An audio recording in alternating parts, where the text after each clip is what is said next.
I never thought I'd find myself in a situation like this, but here I am, staring at a screen full of texts that changed everything. My wife Emily and I have been married for 5 years.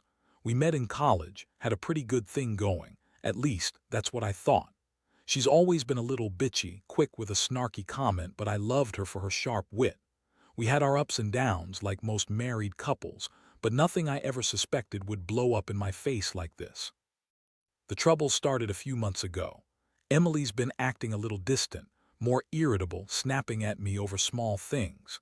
She'd come home late from work more often, saying she had to stay late with the team or some bullshit about a project that needed her attention. I noticed she was hiding her phone more, always locking it when I was around. I questioned her about it once, and she rolled her eyes, told me I was being paranoid, that she was just tired. She laughed off the small signs, told me I was overreacting, that I was imagining things. But I knew something was off. Women like her don't just suddenly become secretive without reason. Then, about a week ago, I found her phone lying on the kitchen table when I came home early from work. I noticed a lot of messages open in her texting app, and I started scrolling through without thinking. That's when I saw it, a string of texts that made my blood run cold. They weren't just friendly banter or work-related stuff. They were explicit, flirtatious, downright disgusting. The kind of texts you'd expect from a teenage girl, not a grown woman married to someone who loved her. And the worst part, they weren't just innocent flirting. They were about sex, desperate, dirty talk full of promises to meet up, to do things I'd never even imagined her capable of doing with anyone else. The guy she was texting, her best friend's brother, that's right. I looked at his name, Jason, and I immediately knew who he was. I'd met him once or twice at family gatherings, a typical guy, nothing special on the surface. But apparently, he's been hooking up with my wife behind my back for months, maybe longer. I couldn't believe it. How could she lie to my face, cheat on me with someone so close? I felt a mixture of shock, anger, and sickening hurt that I can't even put into words. It was so blatant, so obvious now. I never thought Emily could be this kind of person, but the evidence was staring me right in the face. At first, I just sat there, staring at those texts, trying to process what I'd found. My hands were trembling, my heart pounding. I kept asking myself how she could do this, how she could betray me like that. I had no idea how long she'd been lying, how long she'd been sneaking around. I'd always trusted her, always believed she was faithful. But this was a whole new level of betrayal. I felt like my world was crumbling and I couldn't breathe. All my instincts screamed to confront her, to get answers, to make her own up to what she'd done. But I also knew it was going to be ugly. I wasn't sure I was ready for what came next. I didn't sleep that night. Instead, I stayed up, staring at the messages, trying to piece together how I missed all the signs. I kept thinking about all the moments Emily had been working late, the excuses she'd given when I asked questions. I remembered how she used to be so affectionate, so attentive. Now she was distant, irritable, quick to snap. It all made sense in a sick, twisted way. She'd been hiding this from me, lying right in my face, and I was too blind or too stupid to see it. The worst part was feeling so stupid for trusting her blindly. I had always believed in the vows, believed she was faithful. I thought she loved me, but she'd been sneaking around with Jason, her best friend's brother of all people. I couldn't wrap my head around it. I kept asking myself, how the hell did I miss all the signs? Was I just that bad at reading her, or was she just that good at hiding it? The betrayal cut deep because I knew she'd lied to me for months, maybe longer, and I'd been completely oblivious. When dawn finally broke, I knew I had to confront her. I couldn't keep pretending I didn't know. I got up early, feeling like I had a volcano ready to erupt inside. I made coffee, sat in the living room, and waited for her to wake up. She was still sleeping when I heard her stir, her typical bitchy tone already cracking as she groggily got out of bed. I looked at her and my stomach twisted. She looked innocent, relaxed, like she had no idea what I'd found. But I knew better. I finally called her name loud enough to wake her fully. She looked at me with that usual smirk, like she knew she could get away with anything. I don't remember exactly what I said first, maybe something about her being distant, about how I noticed her lying and hiding her phone. But then I hit her with it. I told her I knew about the texts, about Jason, about everything. Her reaction was instant. She tried to brush it off, rolled her eyes, said I was overreacting, that I was being paranoid. She looked me dead in the eye and lied right to my face, saying that the texts were just friendly banter, that I was making a big deal out of nothing. I didn't buy it, not for a second. When she saw I wasn't backing down, she started to get angry, defensive. That's when her bitchy side really shined through. She accused me of snooping, of not trusting her, of being jealous or insecure. She said she loved me and that I was just imagining things. But I knew her better than that. I saw the way she avoided eye contact, the way her hands were trembling, how she kept trying to change the subject. It turned into a heated argument, she calling me crazy, me calling her a lying cheat. I could see the rage in her eyes, the way she tried to dismiss everything. But I kept pushing, demanding the truth. That's when she finally snapped, said she was tired of pretending, tired of my accusations. She spat out that she was just having some fun, that it didn't mean anything, that I was controlling and insecure. That's when I saw her true colors, cold, manipulative, and completely untrustworthy. My stomach churned as I realized the woman I married was capable of this level of deception. Sorry to say, I felt like I was losing my mind, like everything I believed in was just a lie. After that confrontation, I felt like I had been punched in the gut. My mind kept racing, trying to grasp how she could be so callous, so willing to lie and manipulate. I wanted to break down, to scream at her, but I held it all inside. Instead, I told her I needed some space, that I couldn't be around her right now. She looked at me like I'd just kicked her in the stomach, but I didn't care. The trust was gone, shattered beyond repair. I spent the next few days in a fog of anger, sadness, and disbelief. I didn't want to believe this was my life now. I kept replaying everything I'd seen and heard, wondering how I'd missed all the signs. I questioned myself, was I a terrible husband? Did I do something wrong? Or was she just a liar from the start? The betrayal cut so deep I felt like I was drowning.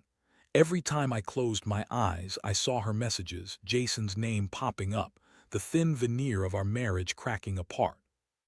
In that state of turmoil, I decided I needed to find out just how deep her deception went. I went back to her phone, started digging through her messages more carefully. I wanted to be sure I wasn't jumping to conclusions. That's when I found more evidence, screenshots of her planning secret meetups, flirtatious pictures she'd sent, and even some texts where she was talking about us like we were already done, like she was planning her escape route. I felt sick reading it all, like I'd been punched again and again. Then, out of nowhere, I received a text from her that shook me even more. It was a vague apology, trying to explain herself, saying she was confused, that she didn't mean for things to go this far. She claimed it was just sex, that it didn't mean anything, that she loved me and only wanted to be with me. But I knew better. I knew her too well. That kind of desperate excuse only made me angrier. How she could be so cavalier about betraying everything we had. How she could lie so effortlessly, as if I was supposed to believe her bullshit. I realized I couldn't stay silent anymore. I had to decide what to do, whether to fight for my marriage or cut my losses. I felt betrayed, humiliated, and broken.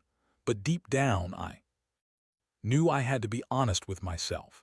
I couldn't live with a woman who'd cheat on me with her best friend's brother, who lied to my face for months. That kind of treachery isn't just a mistake. It's a sign that she doesn't respect or love me. I was starting to see that maybe I'd been fooling myself, clinging to a marriage built on lies. The pain was overwhelming, but I also felt a strange sense of clarity. I knew I had to confront her again, but this time with a plan, something to get answers, something to protect myself from her manipulations. The day I finally decided to face her again, I knew I had to be prepared. I didn't want to go in half-cocked or let her manipulate her way out of it like she had before. I wanted to lay everything on the table, show her I wasn't going to be fooled again. I also knew I had to think about what I wanted, whether it was to fix this mess or to walk away for good. But right now, I just needed the truth, no matter how brutal it was going to be. I waited until she was home from work, pretending everything was normal. She strutted into the house, all bitchy attitude and fake smiles. She was probably trying to act like nothing was wrong, but I saw the flicker of discomfort in her eyes. I took a deep breath, kept my voice calm but firm, and told her I needed to talk. She rolled her eyes, but I persisted. I told her I knew about her affair with Jason, about the texts, about everything I'd uncovered. Her face twisted into a sneer, and she tried to deny it, again playing the victim, saying I was paranoid, that I was jealous, that she loved me and would never cheat. I cut her off.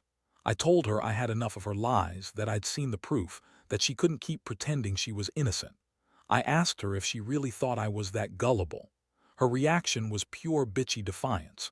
She told me I was overreacting, that I was ruining our marriage over some stupid misunderstanding. She accused me of invading her privacy, of being controlling, but I wasn't about to let her gaslight me anymore. I looked her straight in the eyes and told her. I wanted the truth, plain and simple. If she was going to keep lying, then I'd have no choice but to end everything. That's when she finally cracked a little. Her facade of arrogance slipped for a minute and her voice quivered.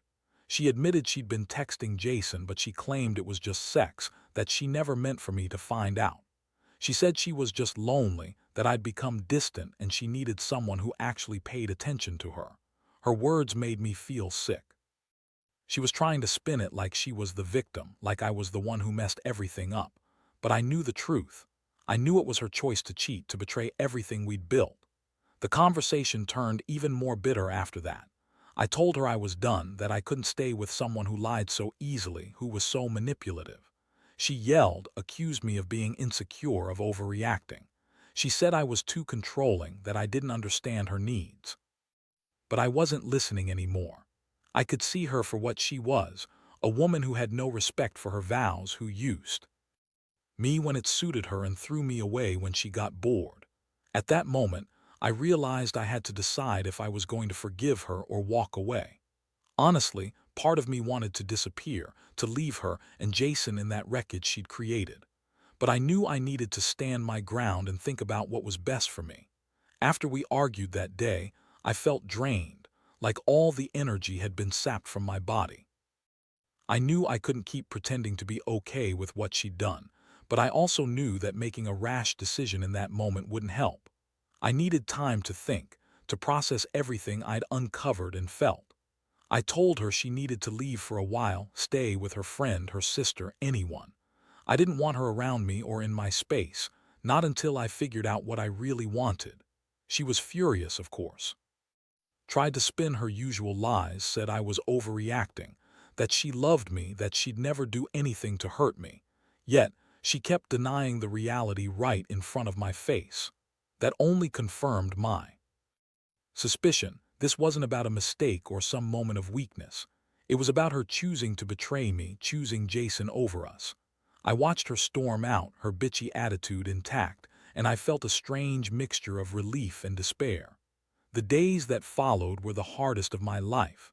I cut off almost all contact with her, staying away from the house as much as possible. I wanted to think clearly. I reached out to some friends, asked for advice, but mostly I just spent hours alone, dwelling on the betrayal. I couldn't shake the feeling of being so stupid for not seeing it all coming. My mind kept going back to every little sign, every missed clue. I kept asking myself how I missed all the red flags, how I let her get away with hiding so much from me. One thing I do know, I couldn't stay married to her. Not after how she betrayed my trust, not after her blatant lies. I decided I'd file for divorce. I wanted her out of my life, out of my head, but I also knew I had to be smart about this.